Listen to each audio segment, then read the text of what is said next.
Igor Jankę, dzień dobry. To jest Układ Otwarty, niezależny program o Polsce i świecie. Dziś o zawieszeniu broni między Hamasem a Izraelem. Czy to jest koniec wojny na Bliskim Wschodzie? O to za chwilę zapytam mojego gościa. Pozdrawiam wszystkich patronów. Jeśli ktoś z Państwa chciałby dołączyć do tego grona i wspierać niezależny program i zostać jego współtwórcą, bo ja korzystam z rad i sugestii patronów, to zapraszam na mój profil w serwisie patronite.pl. Dziękuję wszystkim mecenasom. Ich również serdecznie pozdrawiam. A teraz zapraszam na rozmowę. A oto mecenasi Układu Otwartego. Oanda TMS Brokers, dom maklerski oferujący możliwość inwestycji w instrumenty z całego świata, a także analizy, które pomogą Ci zrozumieć, co dzieje się na rynkach. Kliknij link w opisie. Nowoferm, dostawca bram, drzwi i ramp dla przemysłu, logistyki oraz użytkowników prywatnych.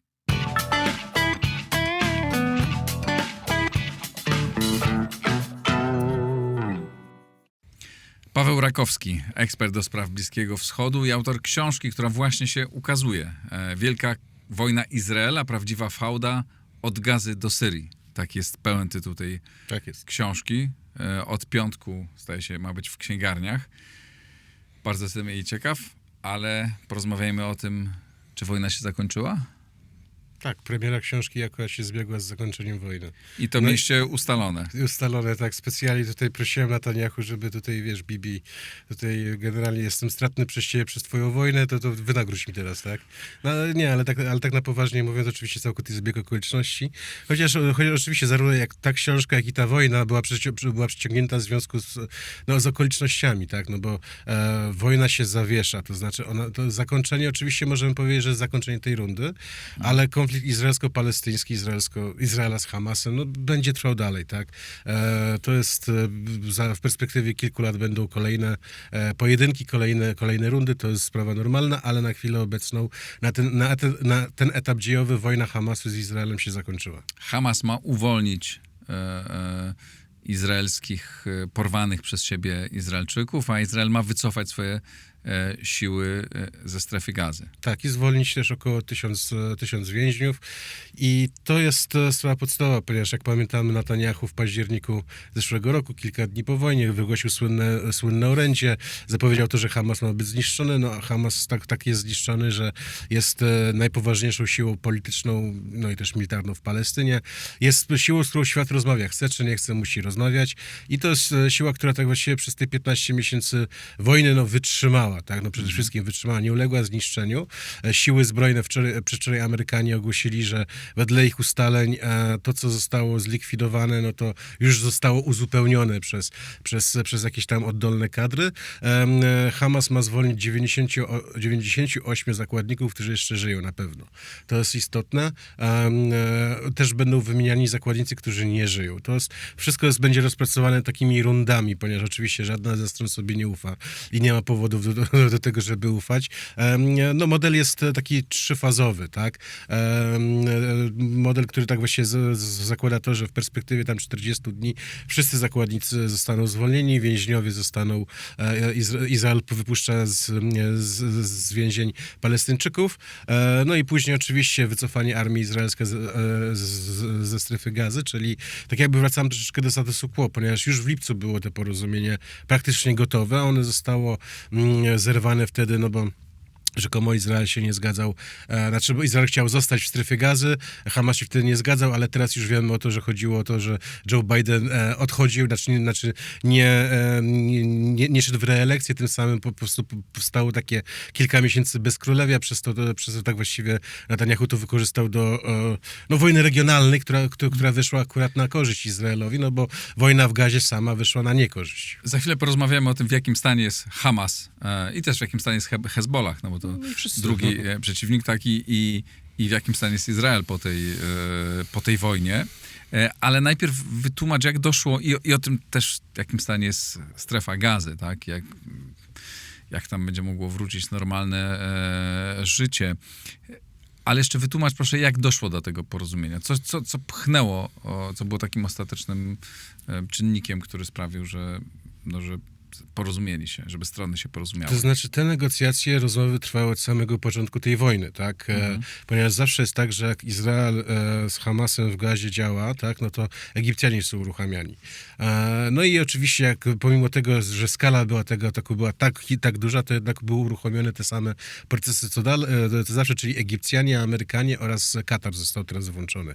I te negocjacje trwały, przypomnę, że bodajże w listopadzie zeszłego roku było pierwsze zawieszenie broni, humanitarne, tam trochę tych zakładników pozwalniano, trochę więźniów pozwalniano, no ale summa summarum, tak właściwie, no to był tylko jednorazowy taki proces, tak. Istotne jest to, że w lipcu, znaczy, bo tutaj odwołam się do tego porozumienia w lipcu wydaje mi się, że jeszcze nie było wiadomo, kto będzie w Białym Domu dalej rezydował, tak. No i teraz istotne jest to, że Donald Trump po wyborach prezydenckich wysłał jednoznacznie i kategoryczną informację zarówno do swoich arabskich przyjaciół, jak i też do Benjamina Netanyahu, który nie wiadomo, czy jest jego takim wielkim przyjacielem, jak często media by określały, to żeby się już tam uspokoili i że on nie chce mieć z tą wojną nic wspólnego, czyli że on chce 20 stycznia rozpocząć swoje urzędowanie ze sprawą Gazy załatwioną. To jest niezwykle ważne. Nawet nie chodzi o kwestię samej historii, jakiegoś takiego nawiasu, tak? Tylko chodzi przede wszystkim o to, że Donald Trump wedle przynajmniej tych doniesień medialnych chce się skupić na polityce amerykańskiej, na bliskowschodniej mniej, no bo jednak rezultat tej wojny jest taki, że Amerykanie z Izraelem niejako oczyścili Bliski Wschód z wpływów chińsko-rosyjsko-irańskich, czyli że generalnie sprawa jest załatwiona, Amerykanie już tutaj nie muszą być, no, po prostu nazwijmy to, nie muszą patrzeć na Izrael i na Arabów jak na dzieci w piaskownicy, tak? Więc to jest istotne. Uważasz, że że czynnik Trumpa miał udział w tym? Absolutnie. Znaczy, oczywiście być może gdyby wygrała Kamala albo Biden, tak, to może też by się zawiesiła ta wojna. Tylko że chodzi o to, że te porozumienie nie doszło do skutku w lipcu, z tego względu, że po prostu jeszcze Netanyahu widział swoją szansę, no bo ta wojna, atak Hamasu na Izrael, to jest w ogóle bardzo, bardzo, bardzo ciekawa rzecz, która z tego wyniknęła. Mianowicie to oczywiście doszło do wojny regionalnej, kwestia Gazy była tylko częścią tej wojny regionalnej, ale Jehia Sinwar, czyli przywódca Hamasu atakując Izrael, niejako doprowadził do tego, że wyrzucił Iran z Bliskiego Wschodu. To jest bardzo skomplikowane, ale to tak po prostu wyszło, że jednym ciosem tak właściwie zostały załatwione dwie rzeczy, tak? Czyli że w wyniku tej wojny regionalnej Iran został usunięty z izraelskiego otoczenia. Palestyńczycy tak właściwie, stan Gazy, tak? Pytasz mnie o stan Gazy. Tutaj Gaza... Ale to zaraz, nie uporządkujmy. Najpierw, bo pytam cię jeszcze o wpływ czynnika Trumpa, tak? Tak, Trump znaczy... jeszcze nic nie zrobił. Rozumiem, że to jest jego tak naprawdę pierwszy sukces jeszcze zanim zaczął... zanim objął prezydenturę. To jest jego pierwszy sukces i to możemy mu tutaj wpisać. Też istotne jest też to, że on nie zamierza się powstrzymywać tylko na tym sukcesie. To znaczy, ponieważ wyniki wyborów amerykańskich, które oczywiście tutaj w Polsce analizowaliśmy, to też mają swój kolor bliskowschodni bardzo, bardzo mocny, no bo zdaniem bardzo dużej części obserwatorów, oczywiście dysproporcja pomiędzy Kemalem a Trumpem w wynikach wyborczych była totalna, tak? Ale przynajmniej na Bliskim Wschodzie uważa się, że duża część, szczególnie głosów muzułmańskich, a to jest około 4 milionów głosów w Stanach Zjednoczonych, jednak była zniechęcona tą postawą demokratów względem Izraela i zagłosowała na Trumpa. No bo Trump jest bardziej związany z kapitałem naftowym, czyli z Arabią Saudyjską, więc istotne jest też to, że te zawieszenie broni jest tak jakby wstępem do dalszych, bardzo poważnych rozmów, które oczywiście będą uwzględniały Izrael, Arabię Saudyjską i szereg innych projektów regionalnych. Tak więc to nie jest nic, więc ten sukces Trumpa może być pełniejszy. Oczywiście na chwilę obecną dużym sukcesem jest to, że ta wojna do 20, czyli do poniedziałku, tak, zostanie zawieszona i Trump ma wolne pole do wszelkich działań, czyli też do między innymi tworzenia jakichś podstaw pod Abraham Accords numer 2. To o tym porozmawiamy jeszcze później. W jakim stanie jest dzisiaj strefa Gazy? A czy teraz strefa Gazy się cieszy? No bo to jest jednak... Nie, no tak, ale w jakim stanie materialnym jest to, jak tam wygląda życie, jak może... To znaczy, czy może się ta strefa odbudować? Tak, życie... bo to już wyjaśnię od razu pewną bardzo cyniczną grę, którą Hamas przeprowadził, ponieważ Hamas atakując Izrael doskonale wiedział o tym, że to, co Izrael niszczy w Gazie, zostanie odbudowane. to już jest taka umowa społeczna, kontrakt społeczny. Tak, o tym mówiłem, jak jest Hezbollah w Libanie analogicznie, tylko że Hamas jest to 80% mieszkańców Gazy to są uchodźcy na garnuszku międzynarodowym, tak? Czyli UNRWA, inne organizacje międzynarodowe, to po prostu jest. No i też oczywiście świat arabski, który chętnie, w sensie nie chce mieć za wiele wspólnego z Hamasem, ale to Palestynę ma jako tego swojego nielubianego kuzyna na tym wiejskim weselu, tak? No musi ich utrzymywać, więc społeczność międzynarodowa, Unia Europejska, ONZ, Stany Zjednoczone, a kraje arabskie sfinansują odbudowę Gazy, więc tutaj akurat oczywiście w tym planie, który wchodzi w życie, jeśli chodzi o zawieszenie broni, tam też już są różne bardzo poważne rozmowy na ten temat.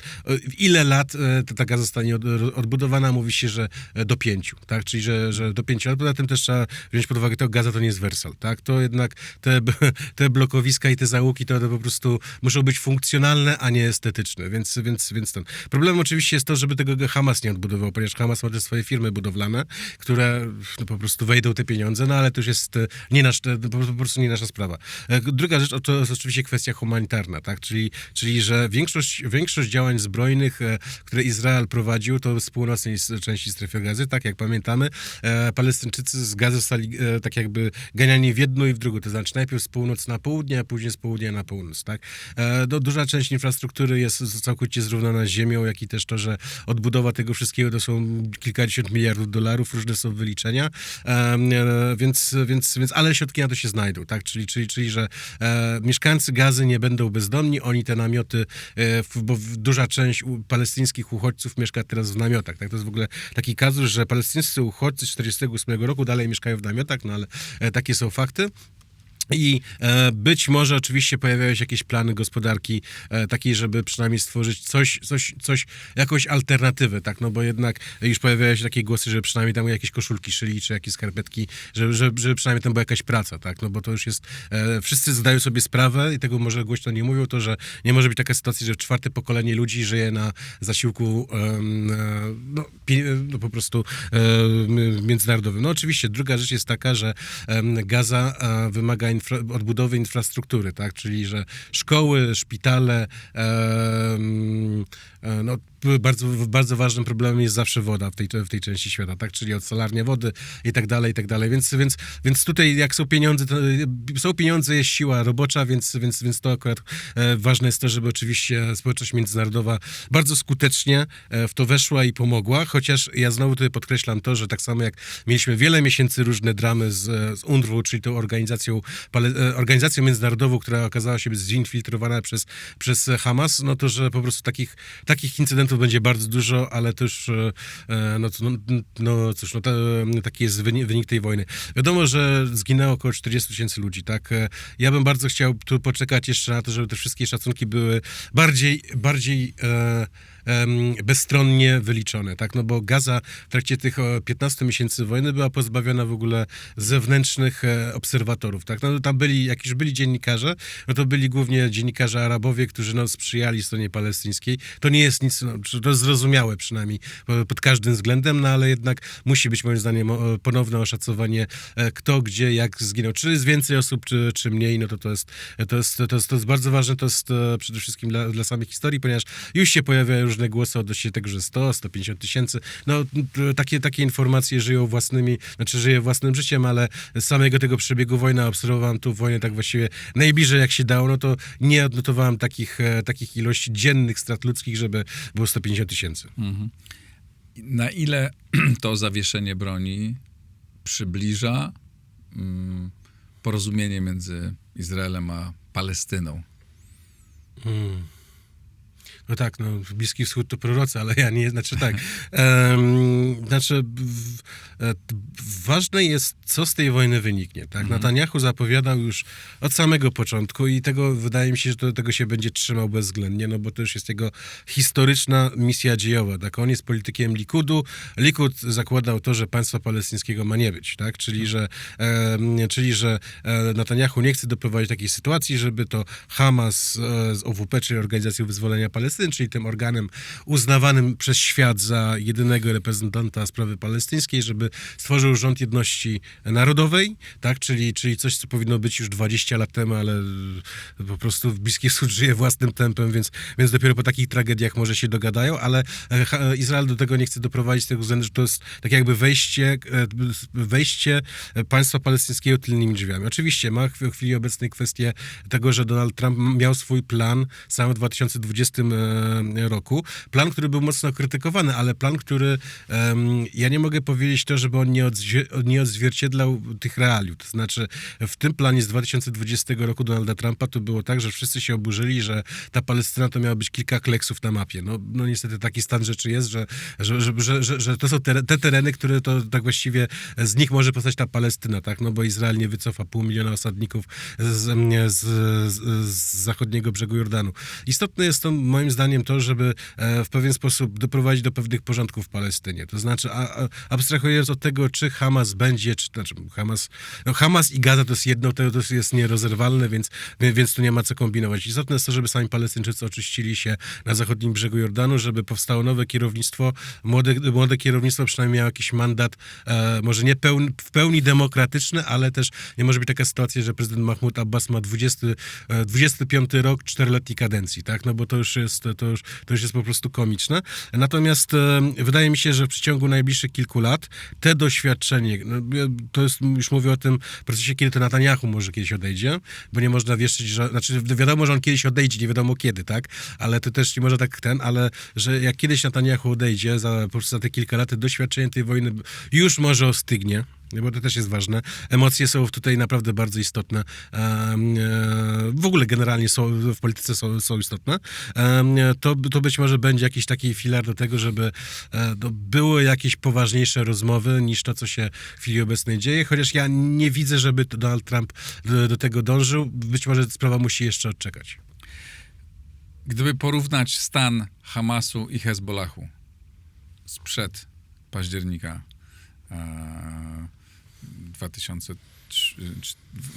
2023 roku i dzisiaj, jakby to wyglądało? To znaczy, to jest bardzo dobre pytanie, ponieważ Hamas generalnie był uważany za organizację, znaczy, bo to są czynniki zewnętrzne do tego bardzo istotne. Hamas tego 6 października, czyli dzień przed tym atakiem z Gazy, był uważany za organizację jak najbardziej terrorystyczną, ekstremistyczną i którą nie powinno się rozmawiać, bo nie ma sensu. Teraz moim zdaniem w chwili obecnej te epitety wcześniejsze są dalej aktualne, ale niejako przez to, że Syria jest opanowana przez kuzyna Hamasu, czyli HTS, a Hamas jest naprawdę organizacyjnie czymś o wiele, wiele lepszym znaczy to jest tak jakby porównywać, nie wiem, tak piłkarsko, tak AC Milan do Odry Wodzisław, tak? No, ale co porównujesz z czym? No Hamas to jest AC Milan, a HTS to jest Odra Wodzisław, tak? No bo to jednak bo nie da się zaprzeczyć tego, że Hamas to Gaza, tak? Tak, ale dobra, ale Hamas dzisiaj i Hamas półtora I roku chodzi o temu. to, że właśnie dzisiaj moim zdaniem Hamas zyskał mandat społeczny do tego, żeby być częścią polityki regionalnej i globalnej. Ja wiem, że to jest bardzo smutne i okrutne, ale takie są fakty, tak? No wytrzymali... A militarnie, ludzko, sprzętowo? Znaczy tak, no oczywiście nie mają swojego kierownictwa, tak? To jest w ogóle teraz podstawowe pytanie. Wybory na nowe szefostwo Hamasu będą w marcu, a obecnie zostało tak jakby tymczasowe kierownictwo podpisało te zawieszenie broni. Czysto ludzko to jest tak, że po prostu stracili całą swoją elitę, jeśli chodzi o pion polityczny i wojskowy. Natomiast ja zwracam uwagę na to, że wojna zawsze kształtuje nowe postacie. To tak zawsze jest. Ale tak? tam ta wojna wykreowała nowe postacie w My tego jeszcze nie wiemy, ale chodzi o to, że jak jakiś człowiek, który jest, dajmy na to, podoficerem i wytrzymał 15 miesięcy w tych bunkrach i dobrze zarządzał jeszcze, jak to w świecie arabskim jest dobrej rodziny, to my go nie znamy, ale my go może poznamy, bo to też jest po prostu ten taki kazus polityczny. Zawsze rewolucja czy wojna kształtuje nowe kadry. Więc... Ale pokusi się o taką ocenę, czy ten Hamas będzie bardziej cywilizowaną organizacją, mniej agresywną, czy to będzie jeszcze bardziej radykalna organizacja? Wszystko razem. Znaczy cywilizowany i radykalny brutalny może już nie, no bo brutalność już nie popłaca, tak? Brutalność już nie popłaca.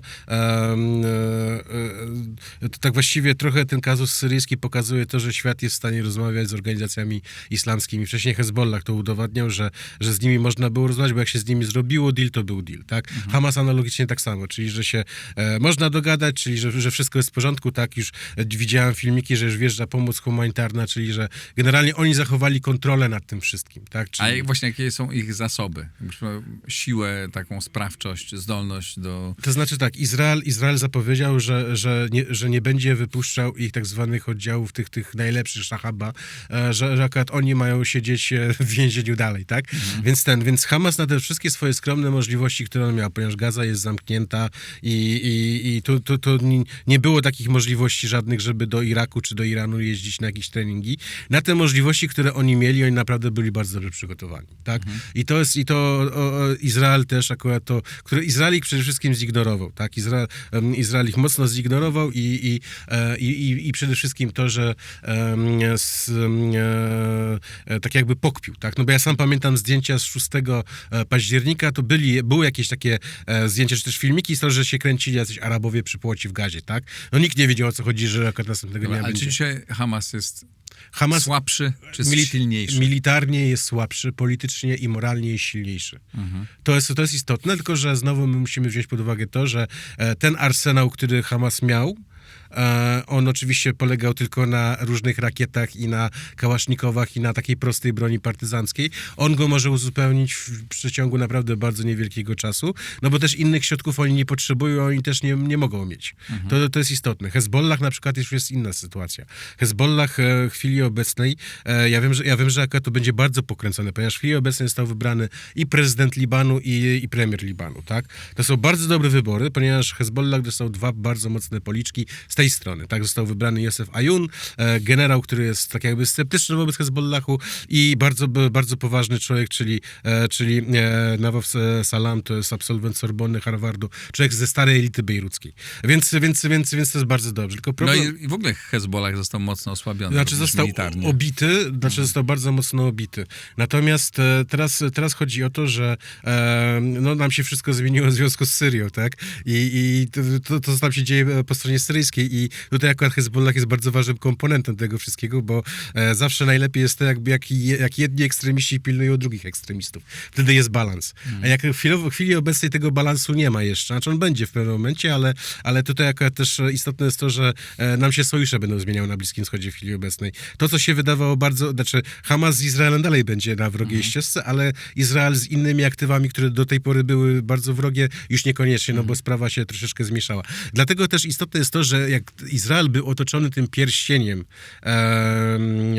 irańskim, nie, Jordania nie, ale to raczej chodziło o Syrię, gdzie były te milicje irańskie, Irak, Iran, tak w tej wojnie mieliśmy 2 historyczne ataki irańskie na Izrael, tak, to było historyczne. I oczywiście Hezbollah, to wszystko już jest tak właściwie nieistniejące albo bardzo mocno osłabione. Hezbollah, jeśli chodzi o własne istnienie, to on się chowa. Teraz tak właściwie się będzie transformował i wszyscy patrzą na Syrię, a nie na Izrael. Hezbollah zapomniał o sprawie palestyńskiej, Iran zapomniał o sprawie palestyńskiej. To jest bardzo ważne. Ostatnio irański wiceprezydent do spraw strategicznych powiedział bardzo ważną rzecz. To jest Javad Zarif, absolwent amerykańskiej uczelni, bardzo znany dyplomata i człowiek, który jest bardzo poważny. Powiedział, że generalnie Iran nie ma żadnych proxy. Tak? Czyli, że te proxy, które tam się podczepiały pod Iran, tylko się podczepiały pod to, że pod ich siłę moralną, ich rewolucji. Tak? Czyli, że Iranu generalnie tutaj w tym otoczeniu Izraela nie ma i tym samym sposobem ta wojna, którą Jehia Sinwar zaczął, czyli lider Hamasu zaczął, a do końca Izrael zakończyła się tym, że może Izrael nie wygrał wojny z Hamasem w Gazie, ale ją wygrał przynajmniej w krótkoterminowym zakresie, jeśli chodzi o kwestię regionalną. Czy jest dużo silniejszy? No, trudno być po wojnie silniejszym, bo też poniósł swoje straty, aczkolwiek nieporównywalne ze stratami drugiej strony. ale wyszedł silniejszy z tej wojny wobec swoich przeciwników. To znaczy, trzy rzeczy są bardzo ważne, ponieważ koncepcja była taka, którą tak właściwie ja tak samo uważałem, że Izrael na długim marszu odpadnie, bo nie da się. Tak? 15 miesięcy to jest bardzo dużo. Jeszcze jest kryzys parlamentarny, kryzys wewnętrzny i cały w ogóle region jest uzależniony od turystyki, tak, 15 miesięcy.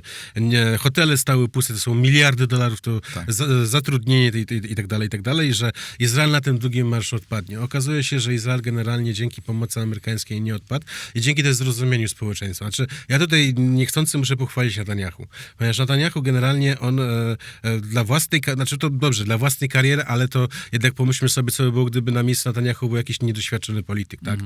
To w ogóle, to strach o tym w ogóle myśleć. Natomiast Netanyahu... Nikt nie odmawia Netanyahu sprawności politycznej. Tak, to akurat trzeba mu przyznać to, że oczywiście nie wszystko się udało, tak, bo tych pagerów miało być 20 000, wybuchło tylko 5 000, ale dobra, to są szczegóły. Istotne jest to, że po prostu Netanyahu wziął ciężar na siebie tej wojny. To znaczy, dobra, protestowało 500 000 ludzi w Tel Awiwie, tam rzucali mołotowami w jego willę, trudno się mówi, tak, idziemy dalej. I okazało się, że jego koncepcja odnośnie tego, że jak już ma narzucony długi marsz, to on ten marsz po prostu wygra z tego względu, że nie dostanie tej zadyszki, a to jest bardzo ważne, ponieważ Arabowie, muzułmanie, generalnie na Bliskim Wschodzie nie znają demokracji, nie rozumieją demokracji. Więc z tych prostych rzeczy odnośnie tego, że pół Izraela nienawidzi Netanyahu, to, że ta demokracja dla nich jest czymś obrzydliwym, czymś niezrozumiałym i czymś w ogóle absurdalnym, to, że po prostu okazuje się, że państwo demokratyczne nawet z problemami jest chyba lepsze niż państwo czy też organizacja, która nie jest demokratyczna. Tak. A czy politycznie, wewnątrz Izraela, Netanyahu zyskał coś, pokazał, że jest, bo przecież, był sprawnym przywódcą, tak? Doprowadził do tego, że Izrael poradził sobie z tymi wszystkimi przeciwnikami wokół i oczywiście mówimy o krótkim terminie, bo trudno powiedzieć, co będzie dalej. Wychodzi zwycięsko z tej sytuacji. Czy to go wzmocniło politycznie? Czy są Izraelczycy, którzy go wcześniej zwalczali, a dzisiaj mówią, dobra, może tam narobił złych rzeczy, może w tym się z nim nie zgadzam, ale jednak uratował naszą ojczyznę? To znaczy, wydaje mi się tak z takiej obserwacji, bo oczywiście jak w najbliższym czasie pojadę do Izraela, to te obserwacje się poszerzą, tak, ale przynajmniej jeśli chodzi o chwilę obecną, to wydaje mi się, że Izraelczycy sami z jednej strony się zachowali bardzo zdyscyplinowani, to znaczy, dobra, były te protesty, ale też wyrażali swoją obywatelską postawę, tak, ale nie było takich przypadków, w których to na samym początku tej wojny było to, że pluli na Netanyahu, że Netanyahu przyjeżdżał do jakichś rezerwistów, a ci na niego tam jabłkami rzucali, tak? Już po kilku tygodniach już nie było takiej sytuacji, tak? Czyli, że był jakiś taki, ten element wojskowy przynajmniej był bardzo zdyscyplinowany. Ja to bardzo mocno podkreślałem od samego początku, że jak były posiedzenia rządu, to była oczywiście opozycja, byli różni wrogowie polityczni i tak dalej, ale jednak, że wojsko i służby miały pełny obraz rzeczywistości i wykonywały te polecenia, które po prostu były ustalane na tych posiedzeniach rządu. To jest bardzo ważne, bo wiadomo, każdy tutaj, to jest taka sytuacja, że bardzo łatwo było można utopić Netanyahu, jednak w jakiś tam sposób w jaki sposób Netanyahu prowadzi tą wojnę, z punktu widzenia samych fachowców chyba było w jakiś tam sposób prawidłowe, tak? Więc system izraelski okazał się być skuteczny. To, że oczywiście to nie jest wygrana wojna wielkim hat-trickiem czy rozgromem, to jest inna sprawa, ale okazał się być skuteczny. Natomiast samym Izraelu, moja obserwacja, jeśli chodzi o społeczeństwo izraelskie, bo my mówimy, o Izraelu można mówić o społeczeństwie, o krajach arabskich nie można mówić o żadnym społeczeństwie. To jest to, że Izraelczycy, oni nie mają tak jakby kultu swojego przywódcy, tak? Oni nie klaszczą, nie mają portretów, to nie są Arabowie tak mają. I oni zawsze mają taki sceptyczny... Ja pamiętam, to jest jednak państwo demokratyczne przy wszystkich słabościach tej demokracji. Ale przede wszystkim oni też mają, to być może wynika z judaizmu, to, że po prostu dla nich przywódca to ma zrobić swoje, tak?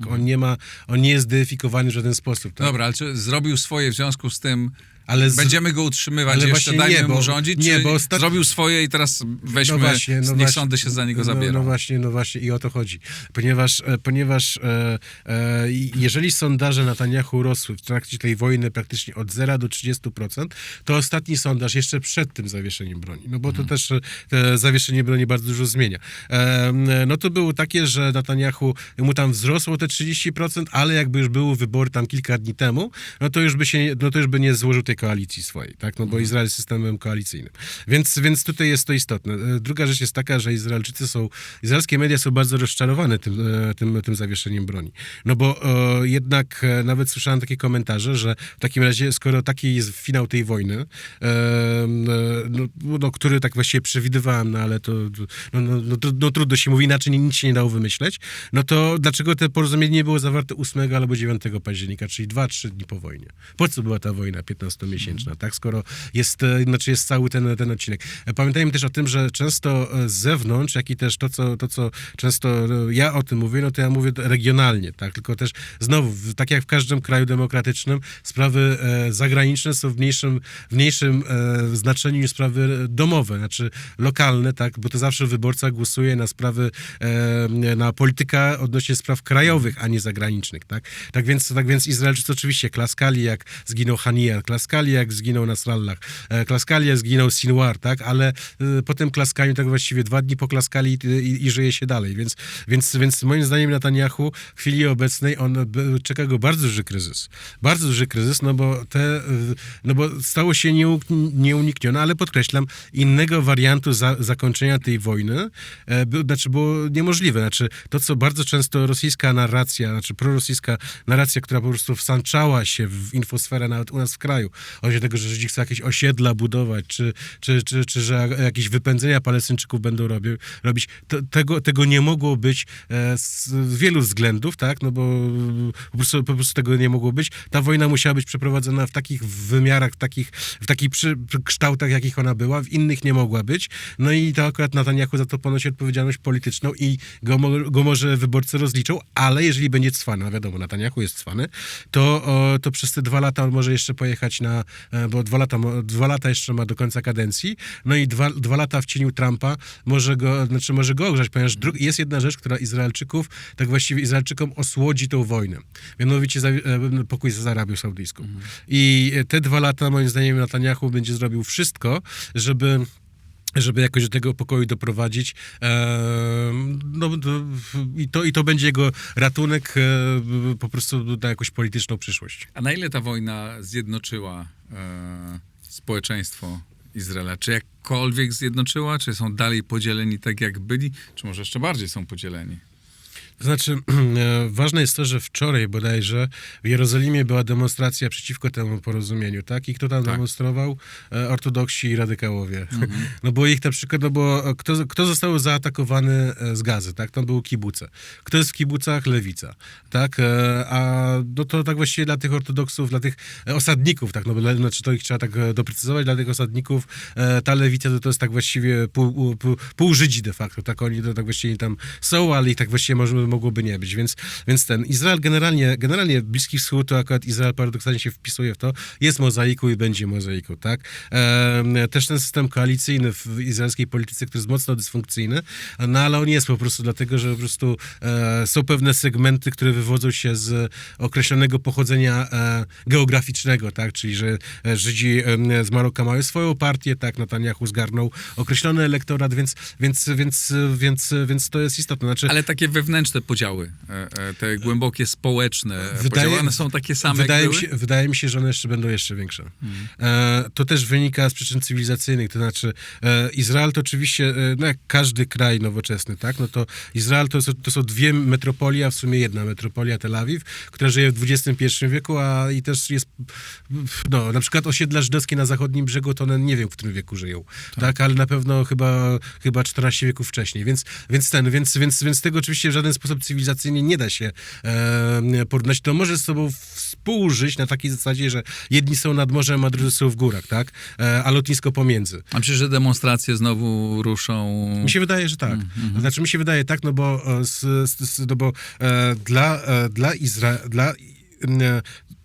znowu to tak jakby ta podstawa troszeczkę tej semickiej logiki jest kontraktowość, tak? Czyli, że Netanyahu, będąc premierem Izraela, ma chronić Izrael, tak? No generalnie nie doprowadził do tego, że był ten atak, prawda?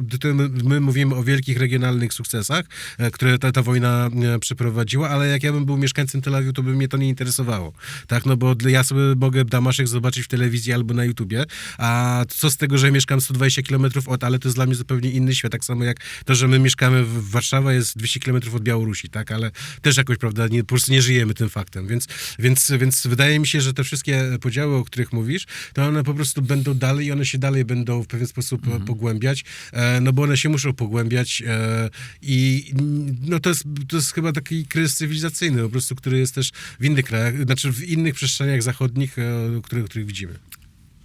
Czy Izrael zakończył te zagrożenia płynące na różnych frontach? Dziś jest... Jedne tak, drugie nie. No bo zawsze jest tak, jak teraz, prawda, jest taki kult seriali, tak? No to ja zauważyłem to, że oczywiście ta polityka bliskowschodnia to są jak seriale, mamy bohaterów, tak? Bardzo wyrazistych, większość tych bohaterów była niezmienna, niestety przez tą wojnę nam się zmieniło. Ja mówię niestety z tego względu, że teraz się na przykład muszę uczyć całego nowego kierownictwa Hamasu, całego nowego kierownictwa Hezbollahu, dżihadu, to jednak trochę czasu to zajmie, tak? Szczególnie, że oni nie piszą biografii o sobie. Więc dobra, więc mieliśmy ten jeden sezon od 7 października do 7 października 2023 do 27 października listopada 2024, czyli tam się ładna klamerka zrobiła, no ale kilka godzin później nam się rozpoczął kolejny sezon i te fakty, które się wydarzyły w Syrii bezpośrednio odzwierciedlają to, co się będzie działo też na odcinku izraelsko-palestyńskim i całego regionu i całego świata de facto, tak, no bo wczoraj też nawet tak jeszcze przed tym zawieszeniem broni, no to był debiutancki atak izraelski na HTS na wzgórzach Golan, więc tutaj od razu już wskazuje na to, który to odcinek będzie już ten dominujący w tym nowym sezonie, który nam się rozpoczął tego 27 listopada, ale teraz już mamy troszeczkę innego charaktera tego, no bo generalnie Iran na chwilę obecną, co prawda tak, dobra, jutro Pezechian, czyli irański prezydent leci do Moskwy, podpisuje z Putinem 100 papierów, jakichś dokumentów, świadczeń, tak, w ogóle to będzie na pewno Russia Today pokazywała, wszyscy będą pokazywali, BRICS będzie się cieszył, wszyscy będą klaskać. Tylko że ja przypomnę odnośnie tego, że już wcześniej były takie porozumienia w 2020 roku pomiędzy Iranem i Chinami, nic z tego nie wyniknęło, tak? Istota jest taka, że Iran chce rozmawiać z Amerykanami i Donald Trump będzie rozmawiać z Iranem. No, jest osłabiony. Iran tak właściwie w chwili obecnej już nie ma żadnych argumentów. No właśnie. Żadnych. No dobra, no, ale Iran jest osłabiony, Hezbollah jest bardzo osłabiony, Hamas jest przynajmniej militarnie osłabiony. Ale pojawił się ktoś inny. No ale jeszcze nie wiadomo, Gorszy. jak będzie się ten ktoś zachowywał. Gorszy. Ja wczoraj, jak już zobaczyłem, że ale mówisz o Syrii. Nie, ja mówię o tym, kto Syrią zarządza. Ponieważ wczoraj, jak czekałem na komentarze różnych decydentów z regionu, to ja czekałem tylko na to, co Erdogan powie. No bo tutaj już mamy do czynienia z prawdziwym, tak właściwie, jeżeli ta wojna... Ale co masz na myśli? Dlaczego ktoś gorszy? Turcja jest o wiele... A mówisz o Turcji? Tak.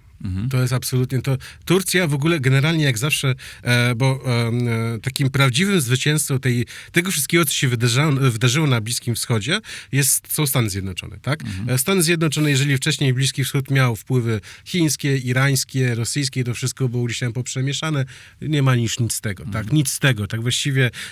Ja wiem o tym, że bardzo często się mówi o tym, że Stany Zjednoczone upadają, jakieś takie ja na odcinku Blisko Wschodnim tego nie widzę, tak? Ja wręcz widzę co innego, że generalnie wszyscy znaczy można sobie krzyczeć i palić flagi amerykańskie na ulicy, okej, ale wpływy.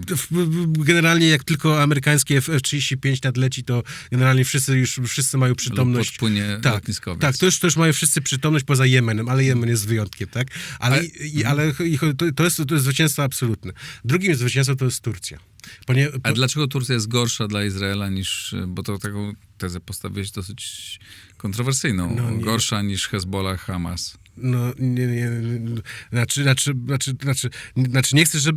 nie chcę być tym człowiekiem, który wiesz jakąś wielką wojnę Izraela z Turcją. Nie. To chodzi o to, że po prostu teraz już Tak to zabrzmiało. No, korygujemy. W dawnych czasach, jakbyśmy patrzyli na politykę, nie wiem, w dawnych wiekach, to już by było oczywiste, tak, ale mamy już więcej niuansów. Ale nie, chodzi o to, że Turcja, kraj, który jest, bo Turcja jest krajem bardzo nowoczesnym. z pewnymi deficytami i pewną nierównomiernością, tak? Zachód kraju jest bardzo nowoczesny, wschód jest taki, że ja pamiętam, jak tam kiedyś wiele razy, czy tam do Iranu jechałem przez Turcję, no to kozy tam biegały po prostu... Biegają. Tak jest. Ale chodzi mi o to, że generalnie Turcja jest krajem rozwiniętym, nowoczesnym, z państwem w NATO, państwem z rozwiniętym własnym przemysłem wojskowym, państwem, który każdy muzułmanin chciałby, żeby jego kraj wyglądał jak Turcja.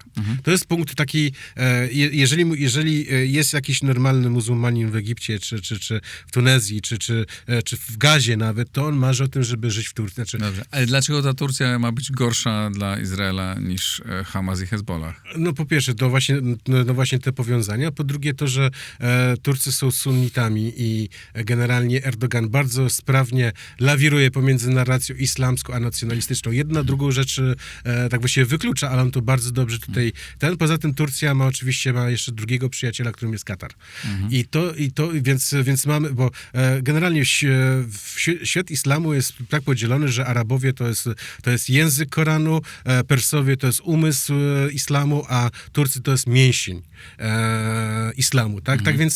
Tak więc tutaj akurat Turcja ma o wiele większe możliwości i Turcja oczywiście, ta retoryka, którą Erdogan stosował w ostatnich miesiącach, w sumie nawet latach generalnie względem antyizraelskiej, to ona była retoryką.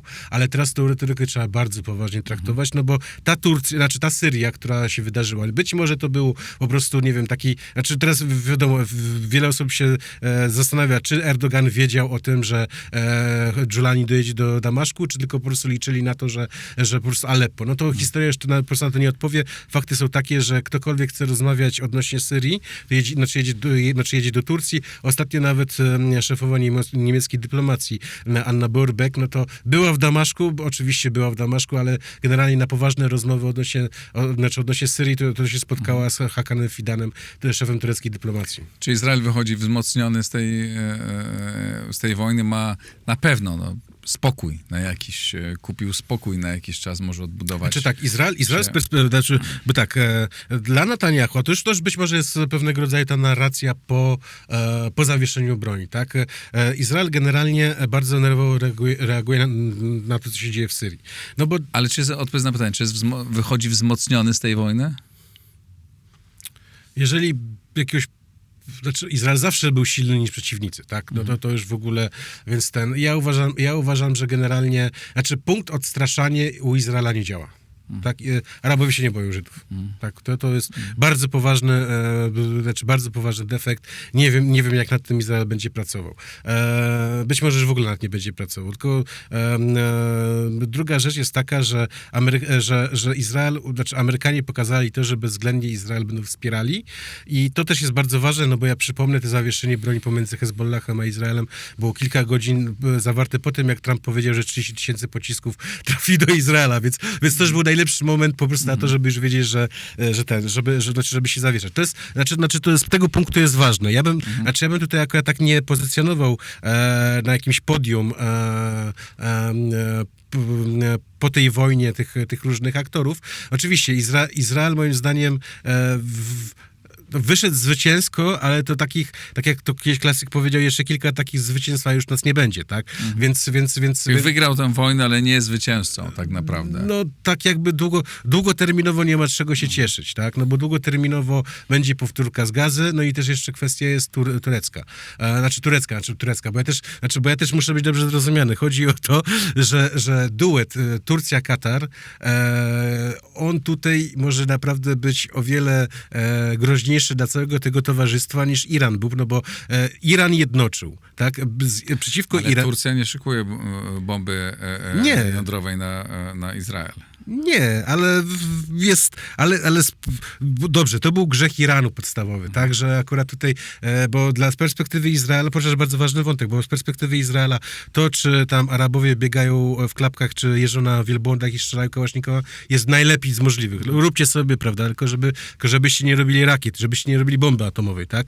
No Turcja już jest tutaj o wiele poważniejszym partnerem, no bo Turcja tworzy politykę, tak, Iran też tworzył politykę, więc bo też zauważ. Zawsze jak mówimy o Bliskim Wschodzie, to mówimy tak, Turcja, Iran, Izrael i kraje arabskie.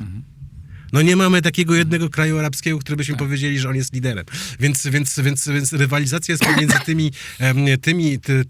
tymi państwami, które wymieniłem, odnośnie wpływu po prostu na resztę. No, tak to wygląda. I jak był głównym wrogiem, charakterem w całym tym systemie Iran, no to Izrael z Arabami, znaczy z krajami arabskimi i elegancko współpracował, tak? No bo to było wspólne zagrożenie. Teraz, znaczy względem Turcji, to już no właśnie też Katar, no to już jest tak jakby, to już nam się robi naprawdę bardzo ciekawa polityka. Ja to nie mówię, bo też jest bardzo ważna sprawa. Ktoś musi przejąć sprawę palestyńską, bo dla Izraela najważniejsze jest to, kto jest opiekunem sprawy palestyńskiej, no bo Izrael już ma tą obsesję, no po prostu to jest ich taki podstawowy imperatyw polityczny. Głównym wrogiem jest ten, kto ma Palestynę, tak? Znaczy, kto jest sponsorem Palestyny.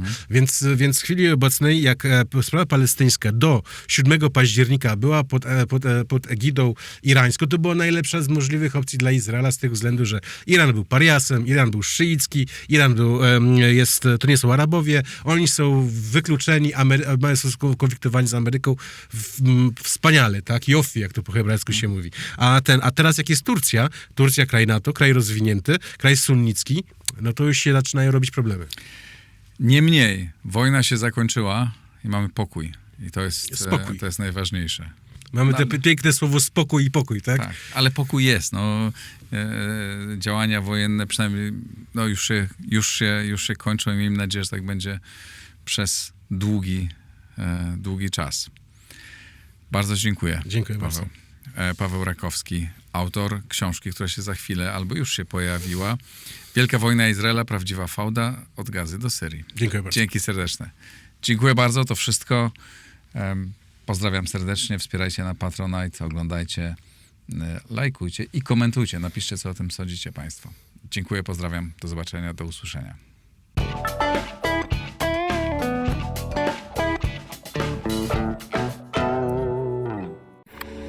Nagraj to w blisko.